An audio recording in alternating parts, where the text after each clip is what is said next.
society, you are placed in a rock chair. Your legs and your arms are chained.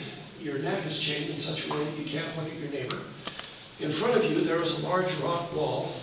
Think of an IMAX theater, great big wall. And behind you, there is, on a raised platform, a bonfire. This bonfire is kept lit for 12 hours, and then it's allowed to go out for 12 hours. Between you and the bonfire, people are walking back and forth, and they're carrying placards in different shapes. Animals, houses, cars, people. And the firelight casts shadows on this wall in front of you, and that is your world.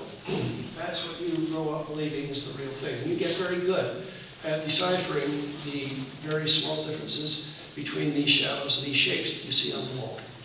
And then Socrates says, what would happen if someone were to come into the society and take the chains off of one individual?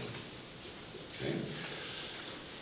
And take this individual out of the seat and say, I'm going to lead you somewhere else. Now, if you're thinking carefully at all, you will know that the muscles of this individual will atrophy, and they wouldn't be able to walk very well at all. We know they wouldn't be able to walk at all, but Plato kind of goes over that. He says it would be very difficult for them to walk, but they're able to go. And he actually says, I read this again today, he actually says that at one point, the person has to drag this individual up the stairway to get him outside the cave. Although the firelight is dim, this individual has got to the point where he perceives that to be the only light there is, and he's gotten very good at looking at it. And when he leaves the firelight, it's a very frightening experience. He can't see anything. His friends aren't there anymore. He's in pitch dark. But Plato says this person is taken out to the exit of the cave. And he says, we'll get him there at night so that the sun doesn't instantly blind him. He stands at the exit of the cave, which is facing east. And in a couple of hours, after he's used to the moonlight, he says he sees the dawn is black and then it turns gray. And then it turns, the east rather, is black and then gray, turns rosy, and then all of a sudden the sun comes up. And for the first time in his life, this individual, instead of seeing the shadow of a deer, sees the real deer. Instead of seeing the shadow of a tree, this individual sees the real tree. Okay?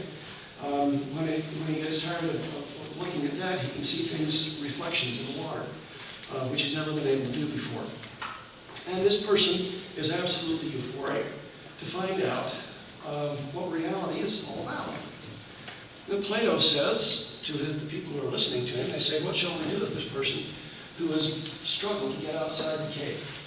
Shall we let him stay outside the cave, or shall we make him go back in? And all the people listening to him say, no, no, he deserves to stay outside the cave. Socrates says no. He says no, because everyone inside the cave deserves to know what this person now knows. So we send the person back inside the cave. He sits down in his seat.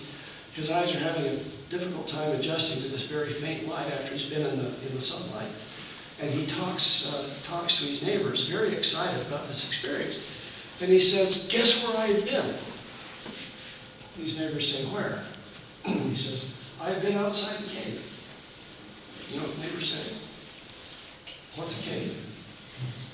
If you've never been outside one, you don't know what it is, right? So he tries to explain, and it doesn't make any sense to these people because they don't have any references. And finally, one of these neighbors says, June, 4 seats down, is a psychoanalyst. I think she'll be able to help you. And we kind of leave it there. It's a powerful metaphor. Education is the process of leaving the cave. Okay? It's the process of leaving the cave. Training, on the other hand, is learning how to get along really well inside the cave. Okay? But no matter how big a house you build inside the cave, no matter how many garages it has, or how many showers you have, there's never any substitute for getting outside the cave. And that's what we need to do as humans, is we need to get outside the cave. Education is the process of doing that. And this is a very powerful metaphor because the process of getting outside the cave is filled with anxiety lots of times. Remember I said this person has to leave what little light he knew and go into darkness. He has to leave his friends. There are times when the person says, this just isn't worth it. I don't care what's at the end of this journey. I want to go back to the things that I know, where I feel comfortable. And lots of times in your educational voyage, that's the way you'll feel. This isn't worth it. Look at my friend who graduated from high school, this happened to me, who went into his father's insurance business, and he's making money hand over fist. I don't know how I'm going to get through the next month. Why?